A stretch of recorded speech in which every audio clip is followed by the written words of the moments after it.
Baik, Bapak Ibu, selamat pagi buat kita semuanya. Salam sehat, shalom bagi kita semua ya. Pagi hari ini saya ingin membagikan kebenaran firman Tuhan untuk menjadi renungan bagi kita semua. Titus 2 ayat 11 sampai 15. Judulnya saya buat milik kepunyaan atau menjadi umat Tuhan. Milik kepunyaan atau umat Tuhan. Titus 2 ayat 11 sampai 15 saya bacakan untuk kita semua.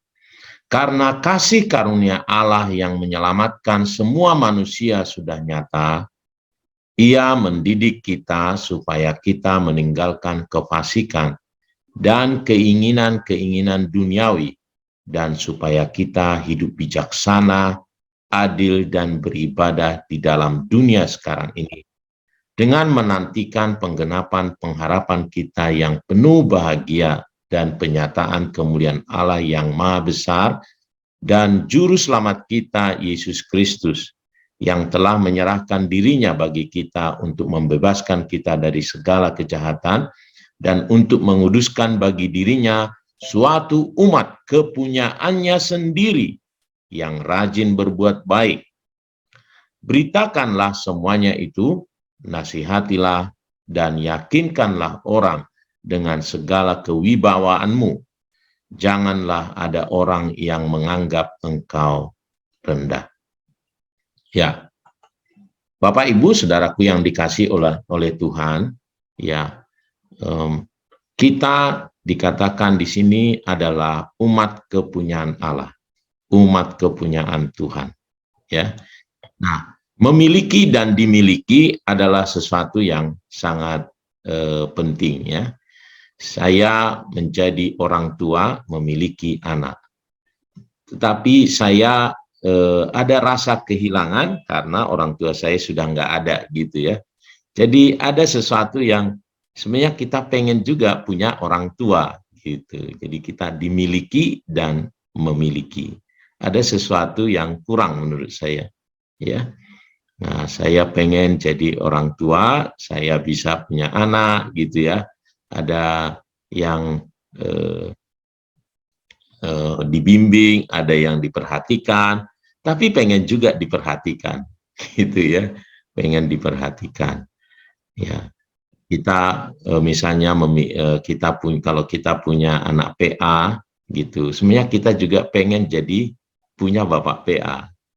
Gitu. Nah, demikian juga saya melihat kita ini sering kita berkata kita punya Tuhan, bahkan kita sering lakukan ya, aku punya Tuhan yang besar. Tetapi apakah Tuhan kita berkata, wah aku punya umat Tuhan, aku punya anak yang luar biasa, aku punya hamba Tuhan yang luar biasa. Kita sering berkata, Tuhanku luar biasa, dahsyat yang luar biasa, saya punya Tuhan, saya punya Tuhan. Jadi, nah hari ini melalui bacaan kita ini, saya merenungkan, wow Tuhan juga pengen berkata, wah saya punya umat. Gitu. Nah, apa ciri-cirinya, apa syarat untuk menjadi umat kepunyaan Tuhan? Nah, itu yang saya lihat di ayat yang tadi yang kita bisa baca ya. Saya buat boldnya ya. Nah, jadi ada 5 di sini ciri-ciri umat kepunyaan Tuhan itu.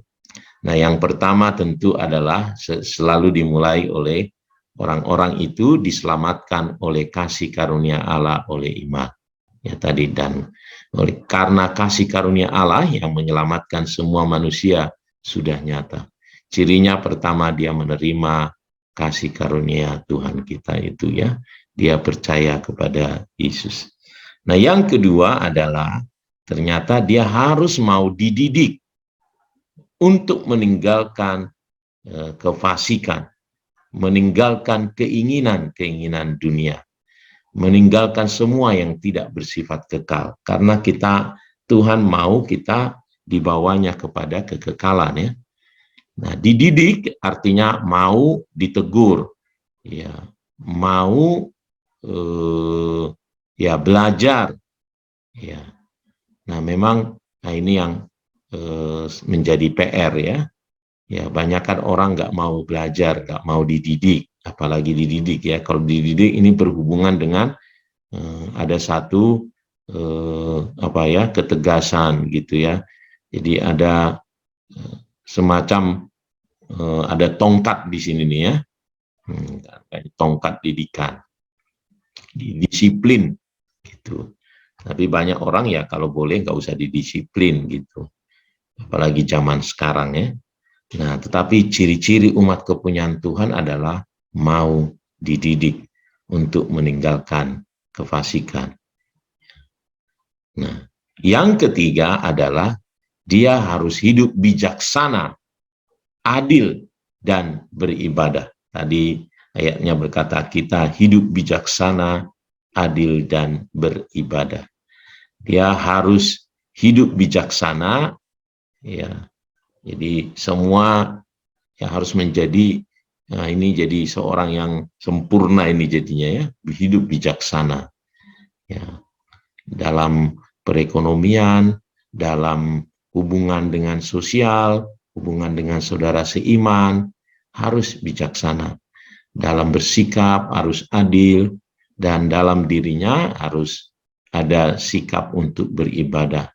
Termasuk doa pagi hari ini. Ya, dia harus menjadi seorang yang setia, tekun gitu, saudaraku ya, beribadah. Itulah umat kepunyaan Tuhan. Dan yang keempat adalah menantikan kemuliaan Allah. Merindukan kemuliaan Allah yang akan datang. Ya, karena firman Tuhan berkata, penderitaan yang sekarang ini tidak ada artinya dengan kemuliaan Allah, maka dia akan senantiasa bersemangat luar biasa. Kenapa? Karena kemuliaan Allah yang akan kita terima jauh lebih besar daripada semua penderitaan ini. Jadi akan hilang. Sehingga mengikut Tuhan ini, walaupun banyak mungkin kesulitannya, banyak persoalannya, itu tidak akan mempengaruhi dia dalam melakukan imannya, dalam menjalani kehidupan ini. Ya. Nah, yang kelima adalah, nah ini yang sangat-sangat penting juga, saudaraku ya, senantiasa katanya memberitakan kasih, kemurahan, dan kuasa Tuhan. Ya, beritakanlah semuanya itu, nasihatilah dan yakinkanlah orang. Wow, ini luar biasa. Kata dipakai untuk Timotius ini ya, beritakanlah semuanya itu, nasihatilah dan yakinkanlah orang dengan segala kewibawaanmu. Nah, Tuhan mau kita menjadi pemberita kasih, kemurahan, dan kuasa Tuhan. Itu yang kelima. Nah, yang menjadi PR banyak orang percaya adalah ini, bahwa Tuhan menuntut kita bukan hanya pribadi kita yang bagus, tetapi kita juga mengajak orang, menolong orang supaya dia juga memiliki Allah kita yang luar biasa itu. Ya, mari Bapak Ibu, saudaraku yang dikasih oleh Tuhan, jadilah umat kepunyaan Tuhan. Tuhan bisa berbangga dengan kita dengan berkata, wow, ini adalah umatku. Ini adalah orang-orang yang berharap bersandar kepadaku. Ya, Tuhan merindukannya. Nah, suatu kali kalau dikisahkan di kitab Ayub, saudaraku, Tuhan kita itu sangat bangga dengan milik kepunyaannya yang bernama Ayub itu. Sehingga katanya sampai ketika dia bertemu dengan iblis yang lagi berkeliling-keliling, saudaraku, untuk melihat orang-orang yang bisa dijatuhkannya, ya Tuhan berkata kepada iblis, kamu dari mana saja berkeliling? Kamu lihat dah Ayub, ya, umatku itu.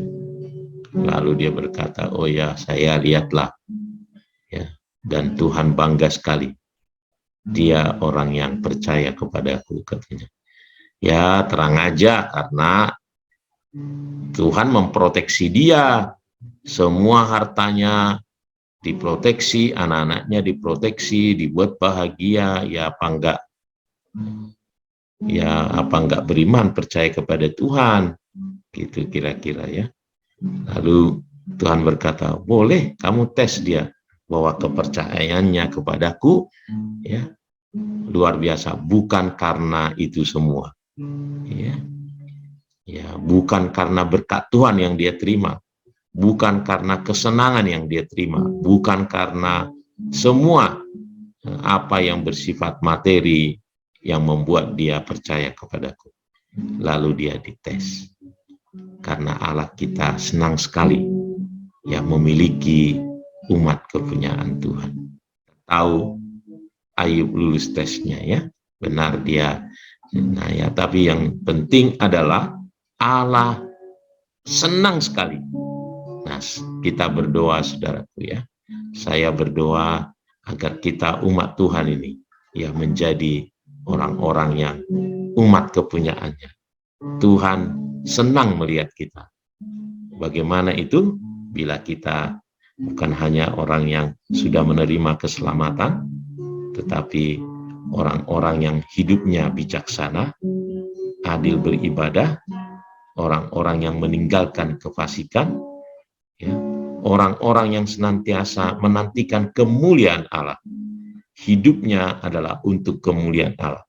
Dia menantikan pengharapan, ya, walaupun sekarang mengalami mungkin sedikit kesulitan, ataupun bahkan, tetapi kemuliaan Allah yang dia nantikan melebihi semuanya itu, yang membuat dia bersemangat.